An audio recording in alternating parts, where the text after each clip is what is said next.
Hello everybody, welcome back. So this is Rishabh Baid. Sorry, Sri Rishabh Baid signing in. As you guys have seen in the thumbnail, that I got just 35 marks in CA final May 2024 audit paper, and I got 58 marks in CA final November 2024 audit paper. So what was something extra that I did so that my marks got increased from 35 to directly 58 in the toughest audit paper? So many of you would think that May November 24 का paper would be easy, though definitely not. November 2024 and May 2024 both the papers were on the similar standards. मतलब दोनों का जो exam का pattern था, मतलब जो paper आया था, that was above average and a lot of students found it very difficult. So what was something that I could do extra in the next attempt so that my marks got increased to 58? This is what we are going to study in this particular video. So if you find this video useful, please share it with all of your friends ताकि उनका भी कुछ भला हो जाए. Now, without wasting much of time, let us begin.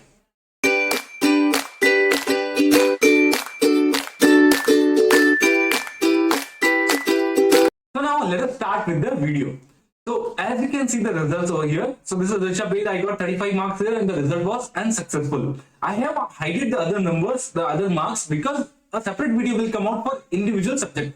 So आपको उसमें भी help out हो जाएगा. So that I have hidden the all other marks. As you can see here, I got 58 in November 2024 attempt. Now, what was the strategy behind scoring these marks? सबसे पहले तो coverage.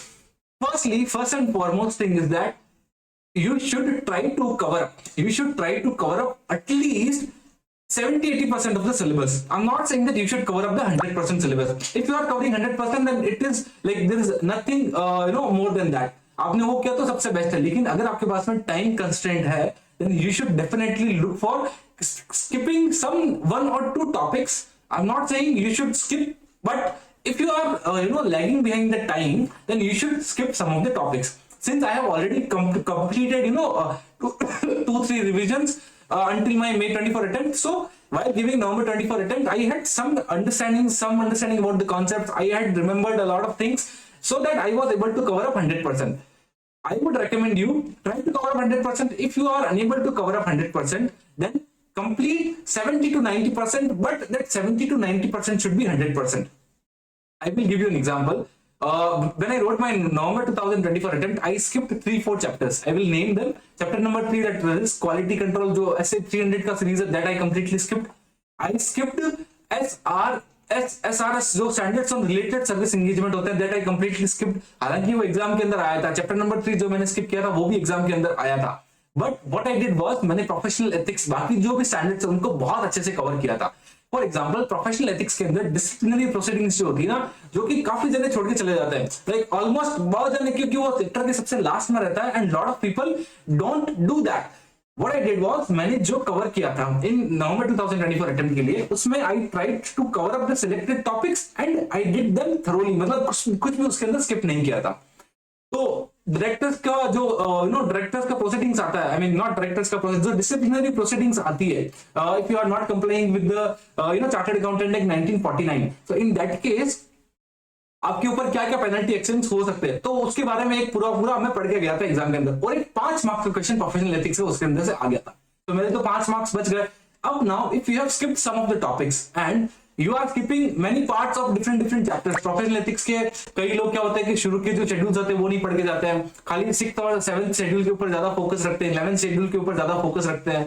वो जो starting के अंदर जो सेक्शंस दिए हुए हैं, सेक्शन 1 टू लेकर के 17, 18, 27, 18, 28 तक जो सेक्शंस देके रखे हैं, वो लोग नहीं पढ़ के जाते हैं. सो आई कंप्लीटेड 100% ऑफ देम. मतलब अगर प्रोफेशनल एथिक्स मैं बोल रहा हूँ कि अगर मैंने टिक किया है कि I am completing it, so that means 101% I have to cover each and every topic of that particular chapter. तभी जाके आपको स्कोर मिलेगा अच्छा एग्जाम के अंदर. Whenever the mark sheets, I mean the mark sheet जो मिलेगी अपने को, जो सर्टिफाइड कॉपीज मिलेगी, I will come up with a video wherein I will show you कि how much I did scored in this professional ethics वाला chapter. Around 17 marks. If you go to the next slide, there is a comparison between the previous May 24 attempt and November 24 का attempt. तो उसके अंदर हम लोग I will try to analyze and tell you कि how I was able to score good marks in professional ethics as well. क्योंकि मैंने कोई भी टॉपिक छोड़ के नहीं गया था. Similar goes to every other topic of your CA final audit. कोई भी टॉपिक अगर आप उठा रहे हो, try to cover up it 100%. आप चाहिए तो छोड़ दो, एक पूरा का पूरा टॉपिक आप छोड़ सकते हो, लेकिन जो टॉपिक्स आप करके जाओगे ना उसको आप 100% कवर करना, this is what I am trying to say. तो coverage not necessary that you should cover up 100%, but it is recommended, highly recommended that you should cover up. लेकिन अगर नहीं हो पा रहा है, कुछ टॉपिक्स नहीं समझ में आ रहा है, छोड़ दो, लेकिन जो टॉपिक्स करके जा रहे हो उसको पूरा 100% करके जाओ। अगर आप 80% सिलेबस करके जा रहे हो तो 80% का आप 100%, मतलब अगर 10 में से 8 चैप्टर्स कवर करके जा रहे हो तो 8 चैप्टर को आप एक एक अच्छे से, एक एक हर टॉपिक को आप अच्छे से कवर करके जाओ, ताकि एग्जाम के अंदर अगर क्वेश्चन आया तो आपका कोई भी क्वेश्चन नहीं छूटेगा। So this is what about the coverage part. मैं 24 के अंदर ऐसा नहीं किया था, मैंने कोशिश की थी कि सारा का सारा कवर कर लेते हैं, कहीं पे हिरन दे, कभी एक, कहीं पे एक टॉपिक छोड़ दिया, कहीं पे दूसरा छोड़ दिया। So that should not be your strategy. Your strategy should be cover 80% only. आप 10 में से 8 ही करो, लेकिन उन 8 को इतना अच्छे से करो कि उनमें से कोई भी क्वेश्चन आया तो आप छोड़ के नहीं आओगे। So that was something that I changed in the subsequent attempt. This was first thing. Second is focus. May 24 attempt से पहले जब मैं इंटर पास किया था तो मेरे को एग्जैक्टली 40 मार्क्स आया था ऑडिट के अंदर, and I don't no God grace की वजह से मैं पास हो गया था। आई डिडंट न्यू कि कीवर्ड्स का इतना इंपॉर्टेंस होता है क्या। फॉर एग्जांपल, जो अपने आईसीआई मॉड्यूल के अंदर जो कीवर्ड्स देखे रखे, आई रेफर्ड शुभम केशवानी सर का बुक, ठीक है, तो मैंने आईसीआई मॉड्यूल कभी खोल के नहीं देखा कि कैसा दिखता है। शुभम केशवानी सर की बुक के अंदर क्या है, उन्होंने they have properly highlighted the keywords जो भी है। May 24 अटेम्प्ट के अंदर मैंने उनको इतना ज्यादा दिया नहीं, मैंने बस खाली कॉन्सेप्ट समझने पे फोकस किया कि अच्छा this is what it is and now this is what the answer should be of it. But rather than doing so, अब अपन तो एग्जाम के अंदर अपनी लैंग्वेज में लिख के आ जाते हैं, नहीं, आपको क्या करना है, you have to focus on the keywords. आपको कीवर्ड्स तो याद करने ही पड़ेंगे। As I told you earlier, जब मेरा सर्टिफाइड कॉपी आएगा तो I will come up with an video, I will show you how I have highlighted the keywords there. मैंने प्रॉपर्ली अब की बार तो अंडरलाइन करके बहुत अच्छे से प्रेजेंट करके आया, तब जाके मेरे को लगता है कि 58 मार्क्स आया है टफ पेपर के अंदर भी। Third is only reading and memorizing is not enough. Practice that should be writing enough questions from any question bank. Now, जब May 24 का अटेम्प्ट दिया था, मैंने सिर्फ खाली एक बार क्वेश्चन बैंक को देखा था, बस उतना ही, फटाफट फटाफट देखते चला गया, काम खत्म। But in November 2024 I ensure that मैं अगर फर्स्ट टाइम रीडिंग कर रहा हूँ, फर्स्ट टाइम अगर क्वेश्चन बैंक कर रहा हूँ, जो क्वेश्चंस डायरेक्टली अपने मतलब उसमें से मिल रहा है ना अपने को डायरेक्टली, जो बुक है शुभम सर की या फिर अपने किसी भी अगर ऐसे ही मॉड्यूल के अंदर भी आप देखोगे तो डायरेक्ट क्वेश्चंस भी आते हैं। तो जो डायरेक्ट क्वेश्चन थे उनको मैंने क्रॉस करके रख दिया कि this is what I am not going to study for my second revision. लेकिन जो कॉन्सेप्चुअल क्वेश्चंस थे जिसमें अपने को आइडेंटिफाई करना पड़ रहा है कि अच्छा इस क्वेश्चन के अंदर अपने को ये क्वेश्चन, इसका अपने को आंसर ये वाला लिखना है, तो दो क्वेश्चंस को मैंने प्रॉपर्ली हाईलाइट करके रखा था। आपको एक मैं वीडियो भी अटैच कर दूंगा, now you can see that video as well. Let us quickly see how do I mark the question that I should refer for the subsequent for the examination purposes in the second revision or the third revision. So यहाँ पे देखो, अगर first question दिया हुआ है audit documentation, ये direct question है, तो मैंने इसको क्या क्रॉस करके रखा कि भाई ये मेरे को नेक्स्ट रिवीजन के टाइम पे नहीं पढ़ना है। लेकिन यहाँ पे ये वाले जो पॉइंट्स दे रखे हैं examples, these were not covered in the module, मतलब not in the Shubham sir's book, तो मैंने इसको रिवाइज करके रखा है। Same applies to essay 240 and the other chapters as well. अगर कोई ऐसा टॉपिक है जहां पे अपने को क्या करना है कि अगर जहां पे कई सारे अदर चीजों का भी रेफरेंस लेना है, फॉर एग्जांपल इसके अंदर 240 के अंदर कारो रिपोर्टिंग के बारे में भी बात की गई है, ठीक है, यहाँ पे कुछ अदर चीजों के बारे में भी बात की गई है जो कि नॉट वेरी जनरल, तो उसको मैंने रिवाइज करके रखा है। So this is basically the how it looks like. अभी यहाँ पे देखो, ये ऐसे 240 का ये वाला जो क्वेश्चन है ना, इसमें टेक्निक्स बताई गई है कि how do they commit fraud by management, how is the fraud is being committed by the management. तो यहाँ पे उन्होंने क्या करके रखा है कि उन्होंने डायरेक्ट क्वेश्चन है तो उसका आंसर भी डायरेक्ट होगा, अपने बुक के अंदर दिया हुआ है, तो मैंने इसको क्रॉस करके रखा है। So this is what how it looks like. तो आप भी इसे क्या कर सकते हो, अपने बुक के अंदर मार्क कर सकते हो। नाउ ऐसे आप सीन कि मैंने किस तरीके से प्रॉपर्ली रीडिंग, मतलब प्रॉपर्ली क्वेश्चंस को हाईलाइट क्रॉस करके रखा कि अच्छा इस चैप्टर से मेरे को ये वाला क्वेश्चन नहीं करना है, रेदर मेरे को इस चैप्टर से ये वाला क्वेश्चन करके पढ़ना है, ताकि सेकंड रीडिंग के टाइम पे जो मेरा 300 पेज का जो क्वेश्चन बैंक है वो रिड्यूस होके 100-150 पेज के ऊपर ही आ जाए, क्योंकि lot of questions would be remove that point in time. तो वो वाला एक सेकंड पॉइंट था। थर्डली, अब आपको क्या करना है, आपने ये वाला कर लिया, मतलब आपने क्वेश्चंस को हाईलाइट कर लिया, अब राइटिंग प्रैक्टिस भी होना जरूरी है। One mistake that I realise that I did in May 24 attempt was, मैं क्वेश्चन को आइडेंटिफाई नहीं कर पा रहा था कि क्वेश्चन पूछ क्या रहा है। अगर आप मेरा कॉपी देखोगे, जब वो सर्टिफाइड कॉपी आएगा, May 24 का तो ऑलरेडी आई है, नवंबर का जब आएगा तो दोनों को कंपेयर करके आई विल शो यू कि May 24 के अंदर I was knowing the answer. जब मैं घर पे आया, जब results were out, then when I saw the video on YouTube कि भाई मैंने कहां पे गड़बड़ कर दिया फैकल्टीज का, तो उसमें मेरे को आंसर पता था, but I was not sure कि इसका आंसर यही होगा क्या। So that was the very big mistake that I did. तो आपको क्या करना है, आपको ऐसा नहीं करना है, you should avoid it. How can you avoid it? You have to practice more. You have to practice the question bank. You have to practice those questions जहां पे आपको कंफ्यूजन आ रहे हैं कि अच्छा इस क्वेश्चन के अंदर ये वाला मेरे को पढ़ना, इस क्वेश्चन के अंदर ये वाला आंसर लिखना है क्या मेरे को. तो मेरा May 24 के अंदर 35 मार्क्स, इतने कम मार्क्स आने का रीजन यही था कि मैं आइडेंटिफाई नहीं कर पा रहा था कि what should be the answer to this particular question.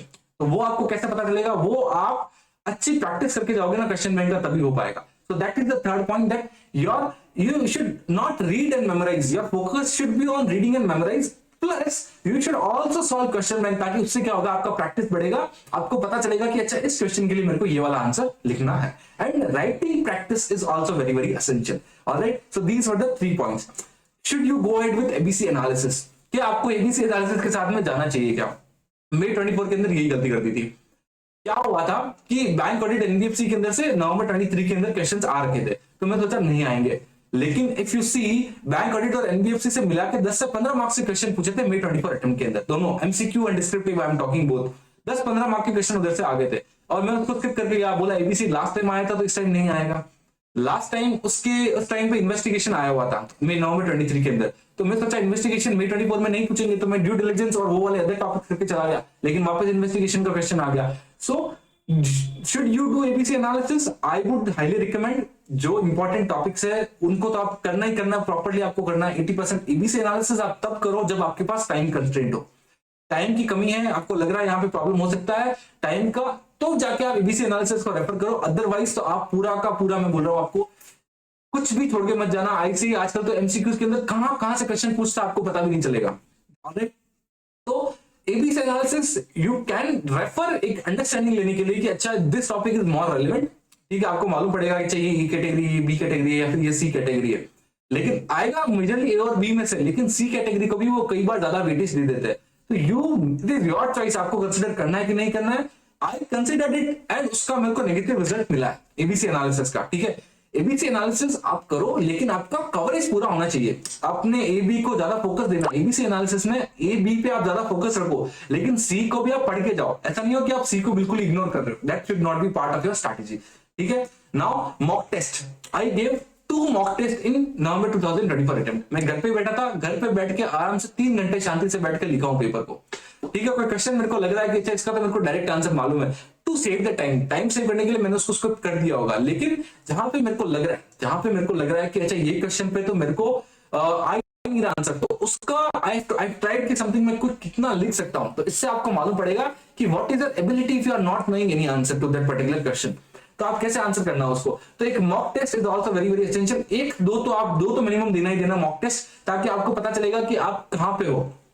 I tell you, when I gave my first mock test, no, I got just 36 marks. मतलब प्रॉपर्ली ऐसे करते ना, मैं बोला भाई कुछ तो काम ही नहीं कर रहा है, what should I do?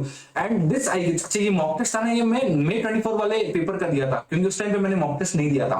तो ये this I gave in the month of July.